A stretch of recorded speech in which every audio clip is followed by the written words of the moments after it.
Moni Nikolov might be heading to Turkey, Takahashi is being forced to flee Japan, Perugia are planning some wild opposite moves, Cooper Robinson vs Matthew Anderson, Zawiercie keeps strengthening their roster, all that and more in a fresh roundup of volleyball news.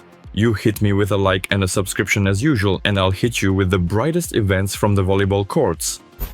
Also, don't forget about my VK community, where you can watch top league matches not only in full replay, but also live. Just scan the QR code on screen or follow the link in the description. Polish outside hitter Aleksander Slivka, although it's been pretty much an open secret for a while, has only now officially become a player of Turkish club Halkbank. Dick Kuy is also heading to Turkey. The outside hitter is joining Ziraat. He started this season with Dinamo Ural in Ufa, but the beginning of the year clearly wasn't going well for the Dutchman. Ziraat were also in on Wilfredo León, offering him the biggest salary on the market. Polish clubs have shown interest in the Cuban-born star as well. But we already know that León, along with Marcin Komenda and Kevin Sasak, are all staying with Lublin for next season. So the Turkish Giants are now switching focus to American outside hitter TJ DeFalco, and talks are reportedly active. And the reason they're looking for a new outside is that Tomasz Fornal and Jakub Kochanowski have signed long-term deals with Zawiercie. According to various reports, the club also wants to extend Aaron Russell. Meanwhile, Polish outside Bartosz Kwolek has already extended his contract with Zawiercie through 2029. Bulgarian middle blocker Alex Grozdanov, on the other hand, is leaving Lublin and will join Resovia next season. Even though he's been totally fine with his current team, he's looking for new opportunities to grow. Turkish club Akush have signed two foreign players, Brazilian outside hitter Victor Cardoso and Iranian opposite Amin Esmailnezhad, who have already made their debuts for the new team. Turkish powerhouse Fenerbahce are showing serious interest in Moni Nikolov. The player has 4 offers from Italy and is on the radar of 2 Polish clubs, so Lokomotiv are in for a real battle if they want to keep him. Fenerbahce also want to sign Efe Mandirazzi and have offered Piacenza 600,000 euros for the transfer, but Arkas hold priority signing rights within Turkey. If they match the price, he goes to Arkas. If not, he joins Fenerbahce. A ton of interesting moves are coming in Italy. Takahashi could return to Serie A. The player found himself at the center of a sexual scandal in Japan, which has seriously damaged his reputation. Because of this, his representatives have started negotiations with multiple clubs in the Italian Championship. Just a reminder, the Japanese outside has already played for Monza, where he collected a couple of silver medals. Milan are working on keeping Belgian opposite Fer Reggers, offering him an improved 2-year deal. Perugia are monitoring the situation and considering a buyout. At the same time, Perugia's opposite Wasim Bentara, despite having an active 2-year contract, has been offered to several Italian clubs. So we're in for some very intriguing moves. According to media reports, French outside Matthijs Eno has reached a preliminary agreement with Perugia for next season, rejecting several big offers from the Polish Plus Liga. Eno is expected to replace Ukrainian outside Ole Plotnitsky, who, according to reports, might end up in Milan together with Roberto Russo. Middle blocker Giovanni Sanguinetti's contract is expiring, and he's looking at different options for continuing his career. Perugia are keeping tabs on him. However, media also report that the player is on Verona's radar. They're looking to replace a possible departure of Aiden Zingel. There's even a chance that Serbian middle Aleksandar Nedeljkovic could join Verona this season. 71-year-old Ljubomir Travica has officially become the new head coach of Polish club Norwid. Now, let's switch to match results. As usual, we start our trip around world volleyball in Russia. With the packed schedule, a lot happened over the past 7 days. First, round 10 of the Super League wrapped up. MGTU couldn't extend their winning streak and lost at home in 4 sets to fellow relegation battlers Dynamo Ural. Also in Moscow, Dynamo took care of Gorky in 3 sets, but the second set ended in a crazy battle all the way to 33-31. Round 11 kicked off with Belgorod vs Kuzbas. Despite slipping in the third set, Belgorod still took all 3 points in the standings. The reigning champions, Zenit Kazan, first played an away match from round 14 against Dynamo LO, winning in 5 sets with no real tight endings.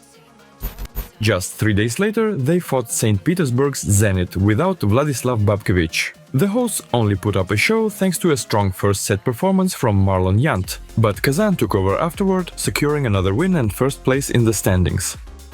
Gorky were very close to forcing a tiebreak against Lokomotiv. It looked like Novosibirsk had everything under control, but the hosts nearly pulled off a comeback from 20 to 24. Still, Loko managed to squeeze it out 28 to 26 and take 3 important points from Nizhny Novgorod. And Yaroslavl shocked everyone by beating Nova, who clearly expected a much easier trip. It looked like they simply underestimated the possible resistance. The result? Yaroslavl's first win since October and a return to the playoff zone. The results of all matches from the last 7 days are already in front of you. You can also see the current standings. Because Zenit Kazan have played more matches, they're sitting at the top, but Lokomotiv have every chance to overtake the reigning champs soon. Over the last week in Italy, we had rounds 9 and 10 of the regular season. And unfortunately, most of these matches didn't really deliver much intrigue. Favorites were winning comfortably and usually in straight sets, with only Lubecivitanova giving us occasional hints of potential upsets. Gianpaolo Medei's squad have lost 4 of their last 5 matches. If losing to Modena can still be explained somehow, the collapse against Monza, especially the blowout final set, really counts as a full-on shocker. Milan vs Perugia looked like it could be exciting, but the Devils steamrolled through Perugia like a tidal wave, and we never got that highlight showdown between Reggers and Bentara. The Belgian opposite was neutralized by the visitors' block and defense, and Wasim, after a decent performance, stepped on Simone Gianelli's foot in a pretty routine moment and picked up an injury that forced him out of the match. Let's wish the opposite a quick recovery. All results from last week are on your screens. Perugia are on top thanks to extra matches played, but by the end of next week, Verona could easily return to first place. Grota Zolina, just like last season, are having a terrible start. We'll see if they can turn it around and stay in the top Italian division. If Italy had 2 rounds, Poland went full chaos mode with the new calendar. First, round 9 wrapped up with Jaszewski vs Norwid, where the hosts barely survived in 5 sets against a team from the bottom of the table. Then we had a rescheduled round 4 match, where Cuprum were down 0-2, saved 3 match points, and came all the way back for a 5-set win. Next was a round 5 match, where Skra handed another loss to the league leaders, Zawirsky. A super tight match where only by set 4 did the hosts finally take control and finish the job. The round 10 games were pretty bland. The only noteworthy one was Sunday's closer, where Barcom tried to come back from 0-2 but couldn't force a tiebreak, losing in 4 to Skra again. The latest Plus Liga results from the last 7 days are as always on your screens.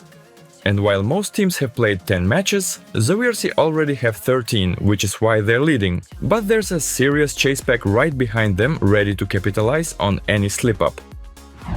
Now we jump to Japan, where another packed weekend delivered a bunch of big matchups. The most anticipated was probably the road trip of Sandbirds.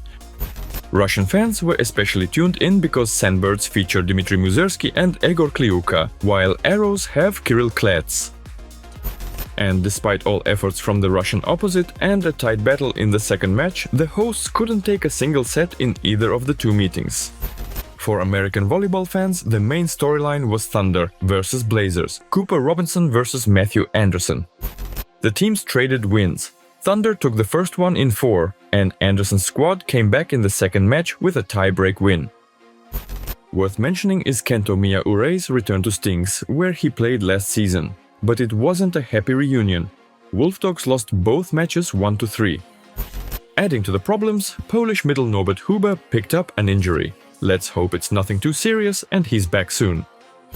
Also worth highlighting how Bartosz Kurek and Great Bears gave Blution a real scare. In the first match, Nishida and company took all 3 points, but the rematch went all the way to a tiebreak, still with the favorite getting the win. The results from the Japanese weekend are on your screens. Blution dropped points and slipped to second, while Stings, after 2 straight wins, jumped over Wolf Dogs into third.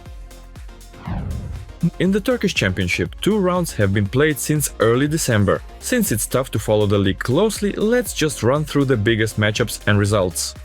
Zira dropped points for the first time this season, but remain undefeated. Despite Galatasaray's best efforts, the defending champs still pulled out a 3-2 win.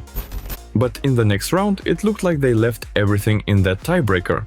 They lost at home in 4 sets to Spor Toto. Fenerbahçe's Halkbank looked promising, but 5 blocks from Yondi Leal killed any hopes the hosts had of taking even one set. Surprisingly, Istanbul didn't get a single set either, losing to Bursa and suffering their second defeat of the season. The results from rounds 8 and 9 of the Turkish FIVB are on your screens, along with the current standings. Ziraat look absolutely dominant up top, and it really feels like they're eyeing not only domestic gold, but a deep run in the Champions League. That's a wrap for the first episode of the new season of Volleyball News. Can't promise this segment will always be perfectly regular, but I'll do everything I can to keep dropping fresh stories every single week. And you, keep flooding the comments, because that seriously pushes me to dig up even more wild volleyball stories from every corner of the world. As always, this was Nick. Love what you do and you're gonna crush it. See you soon. Bye.